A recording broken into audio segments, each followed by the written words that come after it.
All right, this is Backyard Conversations. I'm not here with Mr. Davis today, but I have a special brother with me. You want to introduce yourself? Oh, you know what? I got you. His name is Dapo Olaopa, aka the Pencil Pusher.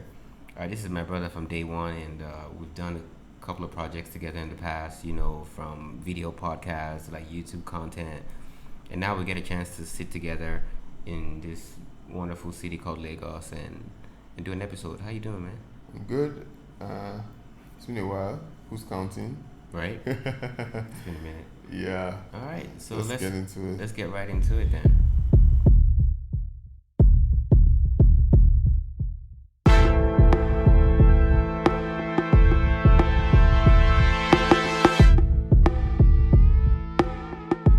So the first thing on my mind was one of the big headlines in the past week about Facebook, aka Meta. I feel like they changed their name, but they're forever gonna be known as Facebook Everyone is still going to refer to them as Facebook for a while. for a while. Even their stock ticker, they changed it to Meta. I don't think you can find FB if you search. Oh, okay. So they changed it to I've Meta. still seen some places online where they'll write Meta, but then they'll put in bracket the $ FB. FB. That's super interesting. But I don't think Zuckerberg cares about whether they're called Meta or FB in this past week because he's furious after whatever happened with them in the stock market, losing 26% of their market share in a single day.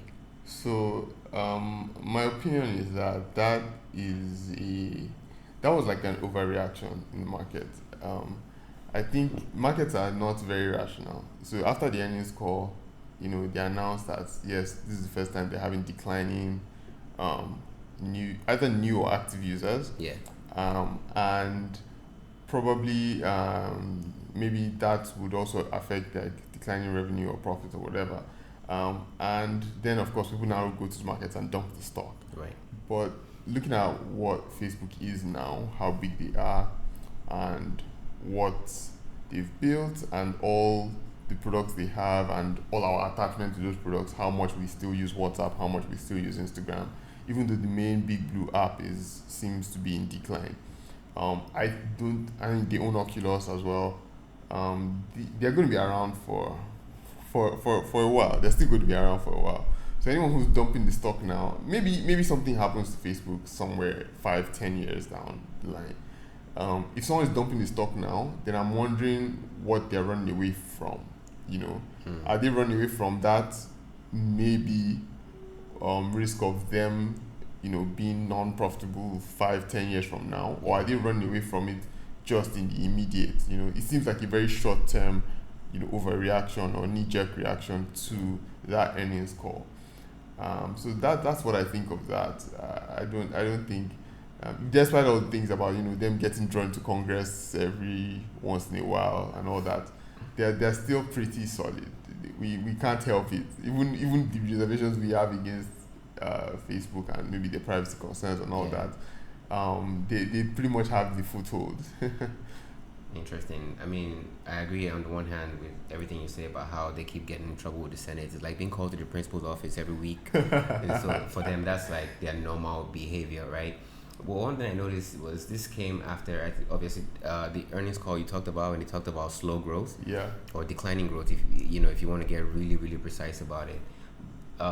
They also blamed, the privacy policies in iOS 14, talking about how it limits ad targeting and stream obviously narrowing the funnel in terms of how much money they can make from selling advertisements.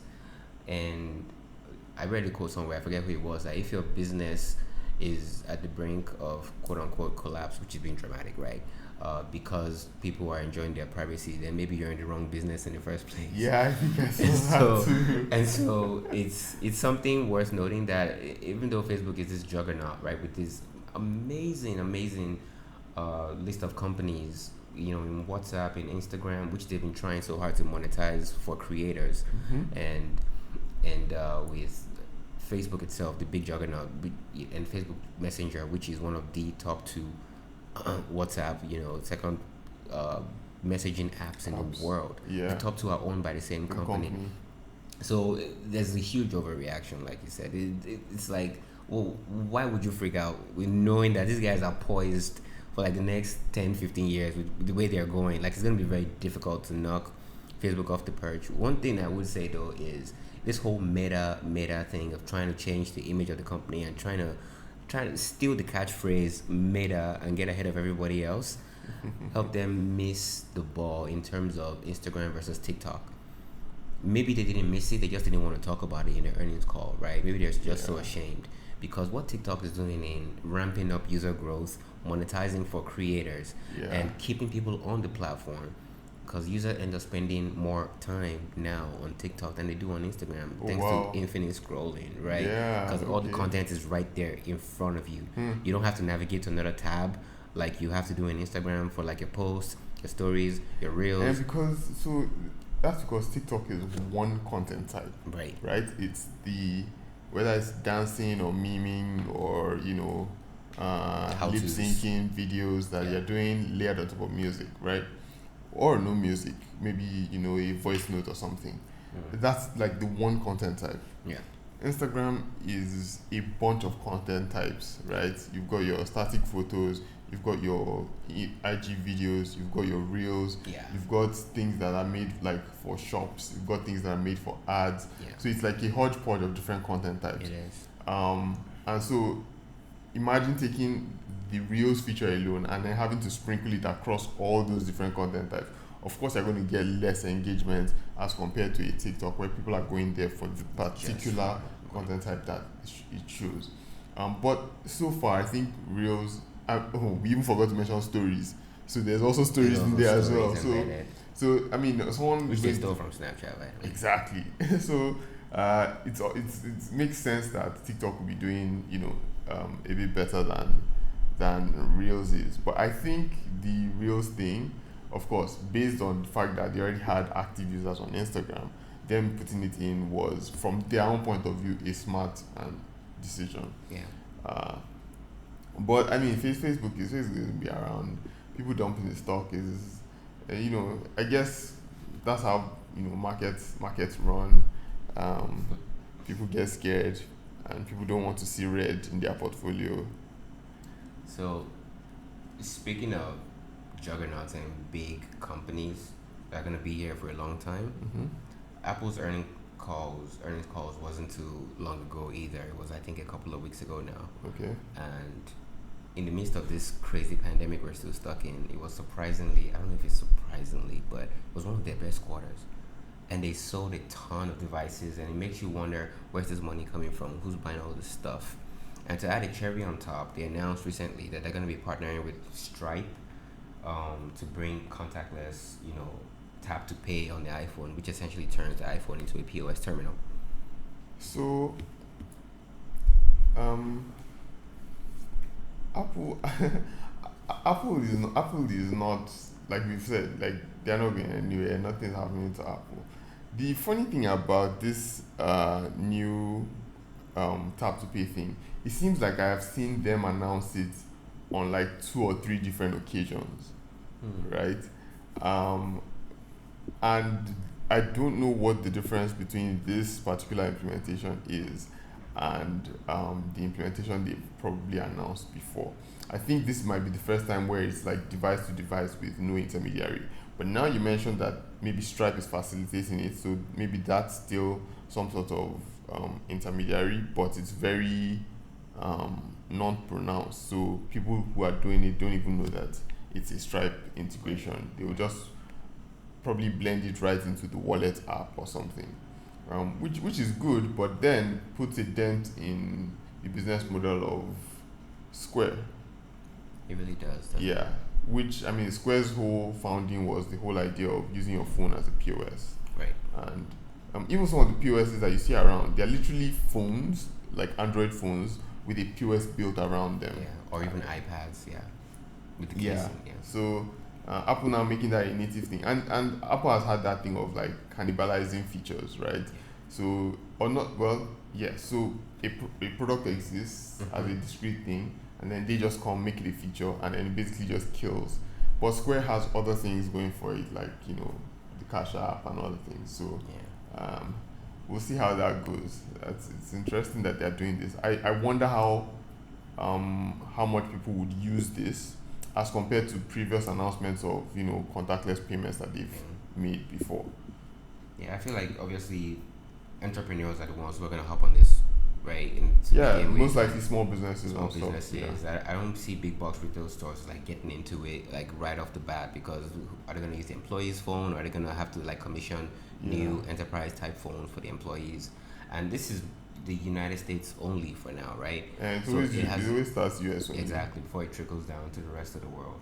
And you know, the thing about people buying new devices is like, I think there's that momentum of people who, as they get more affluent, they move into the Apple ecosystem. As they get more affluent, if they're already in the Apple ecosystem, they would want to upgrade to higher phones and whatnot. Then maybe like the lower tier phones and the second-hand market and all that. So they'll probably just be having a steady increase of, you know, newly registered devices under them for the foreseeable future. So people will continue.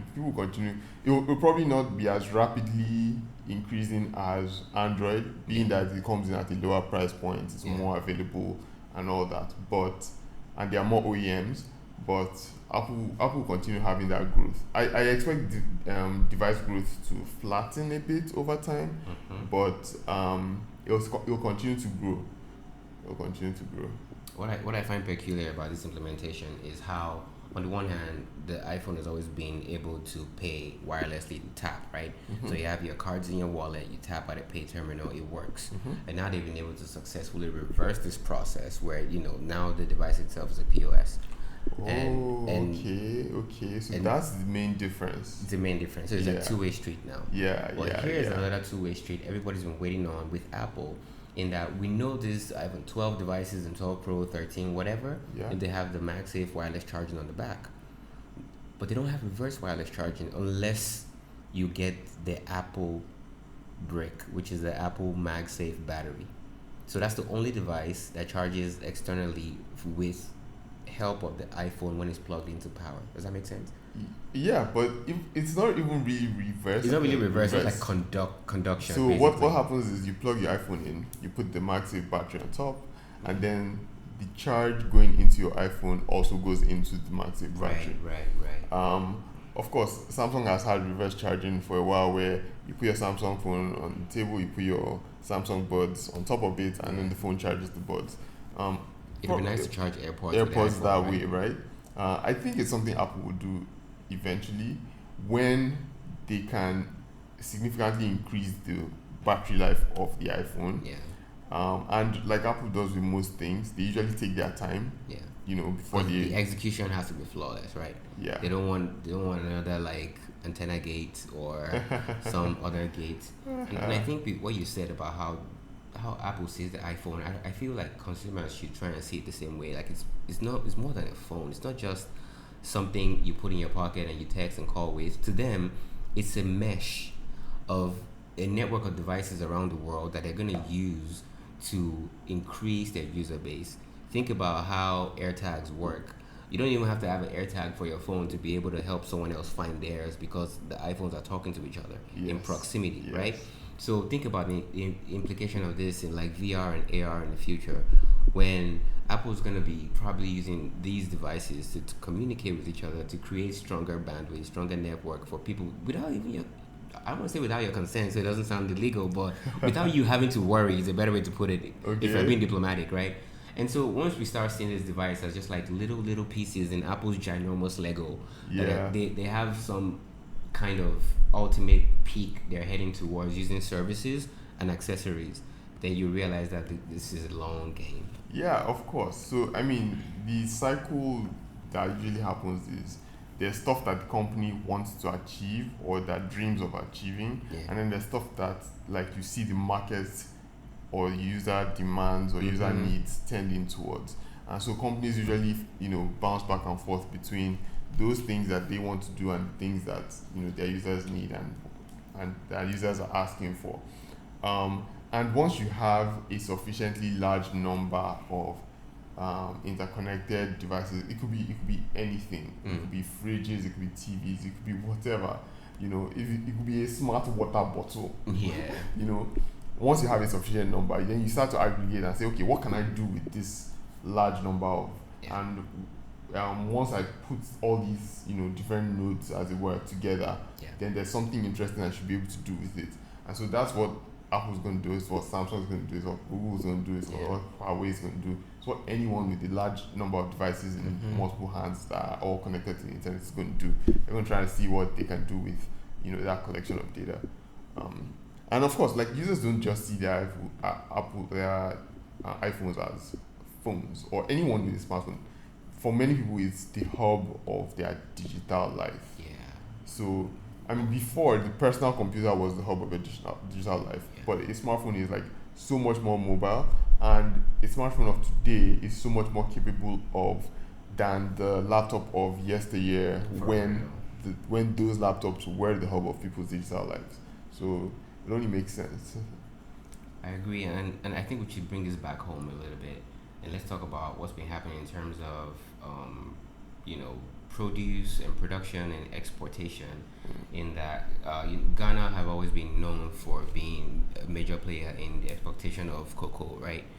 And recently there's been headlines coming out, flying all over the place, talking about how Ghana should start shaking in their boots because China is gonna like steal everything, like just run this show. Because China, I should say, has figured out how to automate this process from harvesting to cleaning to production, and they are going to be shipping out a significant amount of tonnage compared to what Ghana has been able to do before. And so if they can churn out more cocoa faster in a shorter amount of time, why would anybody want to go to Ghana and wait much longer for a smaller amount? Of course. I mean, so there isn't any economic activity in the world today where you shouldn't give consideration to a what if China or what of China situation. There's going to be a what if China, right? You can't, like, the comparison is just, unless China is not interested in that market, if they get in, the chances that they're going to outcompete you is large. So if you think about all the logistics difficulties that Ghana is a relatively small nation, they have a smaller population, their production capacity is much smaller. Like, if China just gets in, they already know how to build the machines, they know how to do farming at large scale. Like, if they enter the market, they're going to just outrun or run over anyone that they meet there. So there has to be something, like, if we are going to do something, or if we've been doing something, we need to like level, like, you need to step your game up, and you need to create some sort of moat or some way of not protecting, but some way of ensuring, some steady growth, and making sure that, okay, even if a large player like China comes,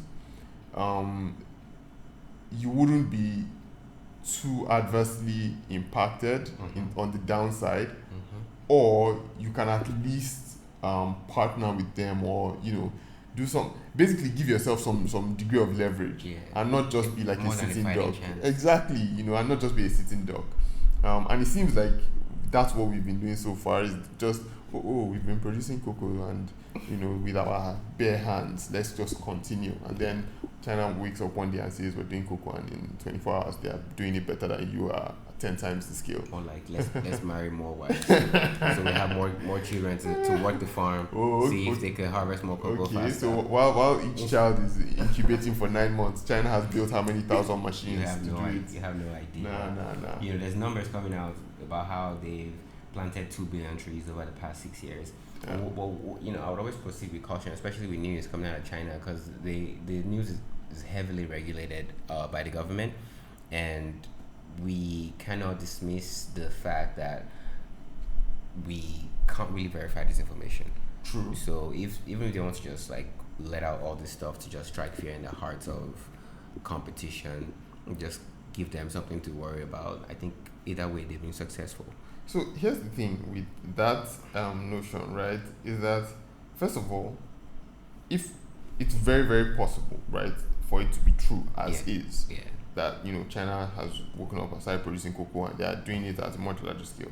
Secondly, is that if they were just releasing this information to scare people, then it means that whoever they're giving that person at least some opportunity or time to maybe get themselves together or do something, preemptively, as it were. So either way, and even if they did, I don't know what they could do in enough time that would, set them up against a juggernaut like China. So either way, even if it's just propaganda or if it's actually true, I don't see what the upside is for us or for Ghana, as it were. Interesting. It sounds defeatist, but I mean, we have to be real.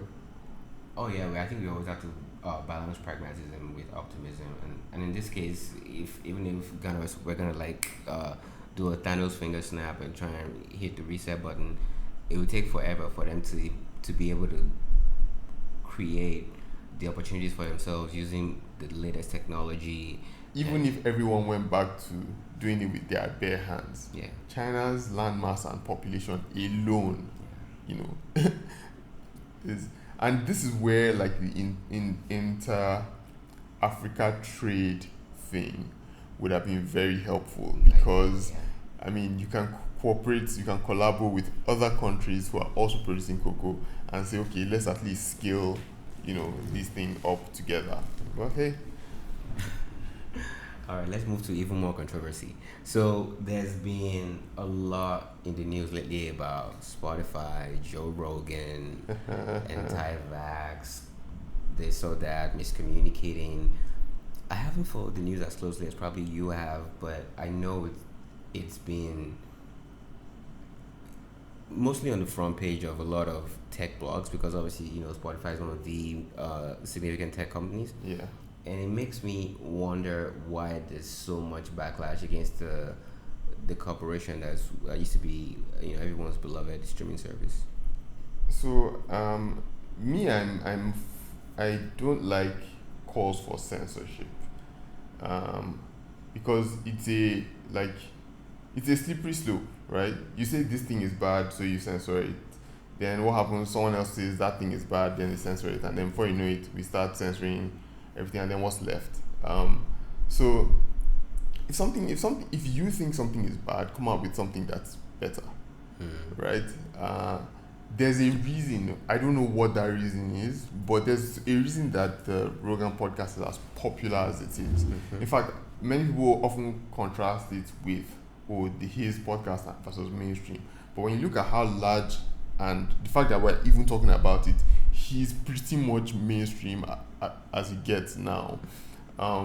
And so, yes, I think Spotify said they were going to do like a content warning in front of episodes that were a bit controversial, which I think is great. In fact, I think it's something they should have done a while ago, because if you think about all the other content we consume, movies, TV shows, they always have that content warning, even video games will have the ESRP, music, they'll put the explicit content, parental advisory. So it's fine for them to be, but for people to say, oh, okay, shut it down or cancel it or kick him out, I think is an overreaction. It's childish in my own opinion.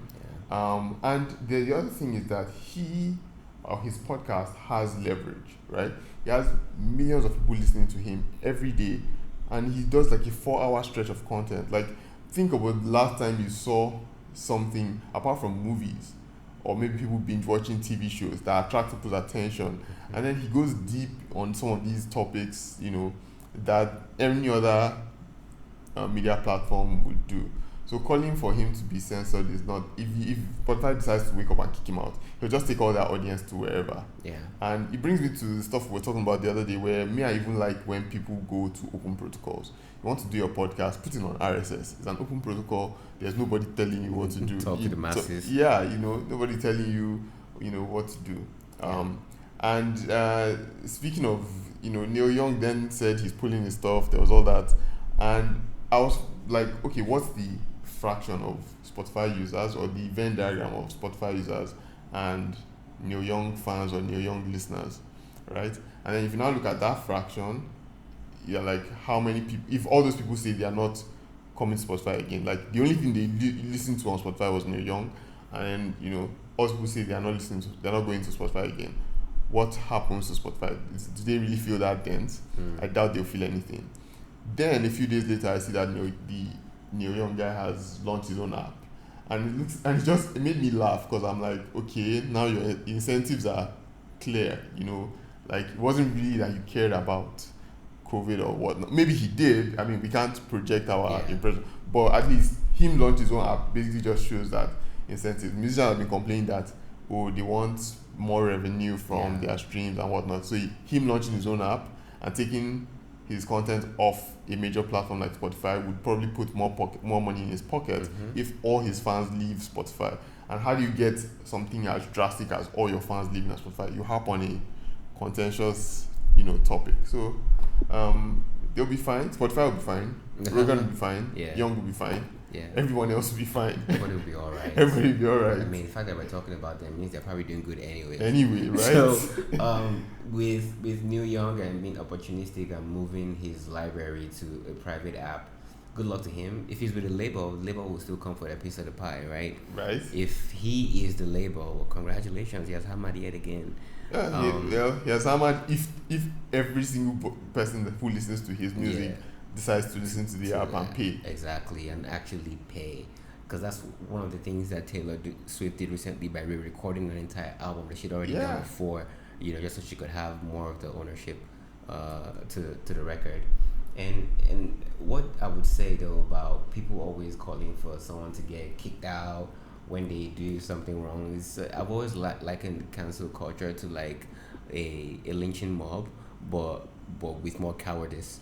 It's like you just come out there, you've just seen or heard one side of a story, and the next thing you know, you're done. You're like, everybody like shut it all down. Like this should never happen. People need to get like I said, it's childish, right? Yeah. Like if you look at how a toddler throws a tantrum, the toddler says they want candy, you say no.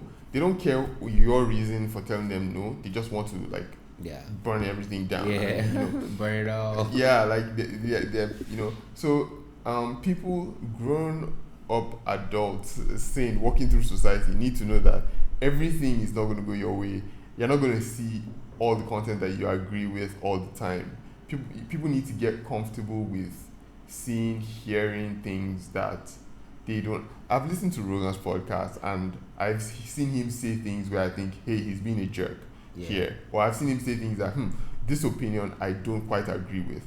But nothing that he's said, even like things that like I'm like completely opposed to, but nothing that because of that, me opposing something that he says or thinks, or maybe not liking one of the guests he's brought on or whatever, doesn't mean that I'll say, oh, okay, you know what, just shut the whole thing down. Right. Like that doesn't make sense, because even out of his own stuff, he has also said a lot of interesting and useful stuff. So the whole cancel everything to me is yet another overreaction. So instead of canceling, some people are actually building and adding more things to themselves. Case in point, banks in Nigeria, there's been some M&As like Access and Diamond. GT Bank is now GT Corporation, GT Co. Yeah. And they've been like swallowing up Investment One and other smaller financial services. And from outside looking in, seeing all of the fintech activity happening, especially in Africa, not just Nigeria, and all the increased investment in that sector, do you think this is a reaction by these banks to try and also, if not get ahead of the game, stay abreast with all these younger, more agile innovations? The risk of sounding like an old man. Back in 2004, sometime between 2004 and 2008, there was a bank recapitalization thing, right? And some of the bigger banks like GT came to the stock market, raised new funding and recapitalized and became stronger. Some of the weaker banks had to merge, or some of them had to get acquired by the bigger, larger banks. And sometime after that, a lot of banks were actually going into non-banking, non-core banking lines of business.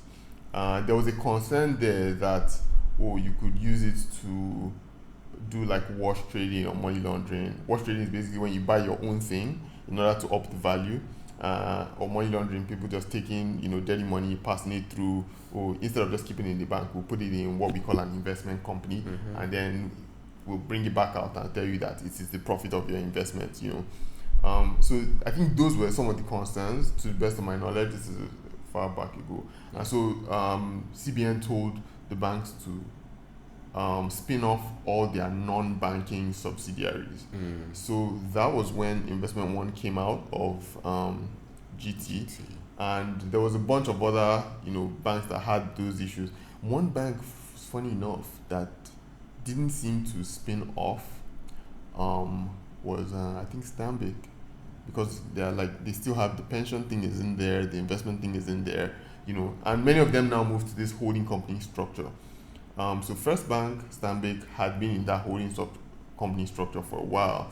GT just now changed to GT Co, and it seems like the next phase of this GT Co holding company structure is to reacquire, parts of Investment One's business. So I don't know, I understand the concerns that made CBN tell them not to spin off their non-banking. I don't know what it is that they're doing now that is making them to reabsorb. It'll probably make larger singular organizations. But as regards how it now affects the fintech, what I think would happen would be that some of these larger corporations would either partner or own, or acquire some of these fintechs. Because if you look at your banking app these days and you want to do a transfer and you have to select bank, you see that list is very, very long. So you'll be seeing a lot of maybe like microfinance banks or things like entities that are now registered as banks. So we're probably due for yet another, consolidation of both banks and fintechs, because you see a lot of fintechs doing similar things and whatnot. So we'll see how that goes. I'm curious to really see how it goes, especially with all the technology involved. GT Bank, for example, their app, it leaves a lot to be desired. It could be way better in terms of how it functions. Yeah. I know a lot of Nigerian banks are trying to improve the user experience. So when people open the app or they want to interact, they can see something more, not just attractive, but more usable, and meets their specific needs, right? Which I know for a lot of people, young people, the current specific need is having access to their money whenever, wherever, and also not being stuck at $100 limit, as a Nigerian. You should have access to more than $100 a month if you want to be able to do transactions. Basically participate in what is increasingly a global economy. What the government, on the government side, they're trying to do capital control, they're trying to avoid capital flight. That if everybody has access to unlimited dollars, everybody's going to just want to, basically spend and park money in dollars, and you will just devalue the Naira further. Some people are of the opinion that, leave everything free float, let everything just for short-term pain, long-term gain. And some people are like, okay, maybe it's a good idea because you don't want this rapid shock to the Naira. It's yet to be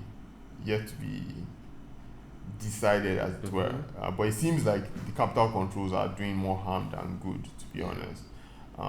And for banks, they make such a large amount of money, especially from higher income, higher net worth people, that their apps and the user experience of those apps don't seem to me like such a big priority. It's only when something is broken or something is really messed up that they'll go in there and fix it.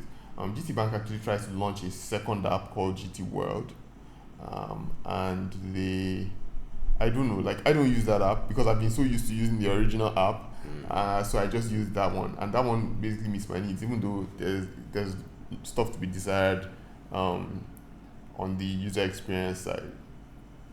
Let's see. Let's touch on one topic quickly. I think it's still sticking to the same theme regarding startups and fundraising. I know you were sharing with me earlier about what's been happening in the scene and how there's been a lot of investment in different startups. Yeah. So a bunch of local startups have raised funding from foreign investors, probably even local investors and whatnot. And you're seeing all these really high valuations. You're seeing Series A or pre-seeds even in entering millions of dollars, tens of millions. But the thing is, when I zoom out, uh, and you see like especially fintech, because fintech is like the popping thing now, right? Everyone is doing fintech. When you zoom out, you see that there's a lot of similarity in things that fintechs are doing. In fact, like we could go deep into that, because if you zoom out even more, you see that there's like basically four things that people just want to do with money. They want to keep it, they want to send and receive it, and they want to grow it they want to grow it and they want to have it like, hold on to its value. And so everything that every fintech is doing basically falls into one of those things. And then most fintechs are doing one, maybe primarily, and then two or three or all four. And so you then start to see the similarities in what all the fintechs are doing. And then and when you see so many companies doing all the same thing, then the only way that can be successful, like the typical maybe pure water business, is when you have very large volume. But then on the volume side, it's like many of these products are targeting Nigeria's middle class, especially like young. There's a very tiny range of incomes that falls into people in middle class, maybe like between 80k a month to 80k a month with no dependents, to maybe like 600k a month, with sufficient disposable income left over. So the range of people that fit into that out of the entire Nigerian population is very small, and it's shrinking when you think of all the people that are jack buying. Yeah. So I think just like we had the consolidation of the banking industry back in between 04 and 08, we're probably going to have some sort of consolidation in fintechs in the coming future. It's a like personal prediction. Yeah. We'll see how that goes as well. Yeah, I'm really curious and interested in the startup scene. Yes, I think I need to pay more attention and maybe chat with you more and check out more websites like Tech Cabal. Funny thing is, I don't even think I'm as even though I work in it, I don't even think I'm as into it, especially on the like organizational fundraising VC side. I'm more into it on the product side, because that's like the core of what I do. So I want to see what this product does different from that product. How good is their UI? How good is their UX and all that? So yeah. No worries. I think this has been a good episode, a good show. Yeah. I don't know when next we're gonna do this, but I'm seriously looking forward to it. Maybe the next one will be over the interwebs. Yeah, we need to try that. We need to make sure we have a stable connection and just like get this done. All right, so that's it, you guys. Backyard Conversations featuring D Pencil Pusher. Thank you. And until next time, you guys have a good one. Cheers. Cheers. Bye.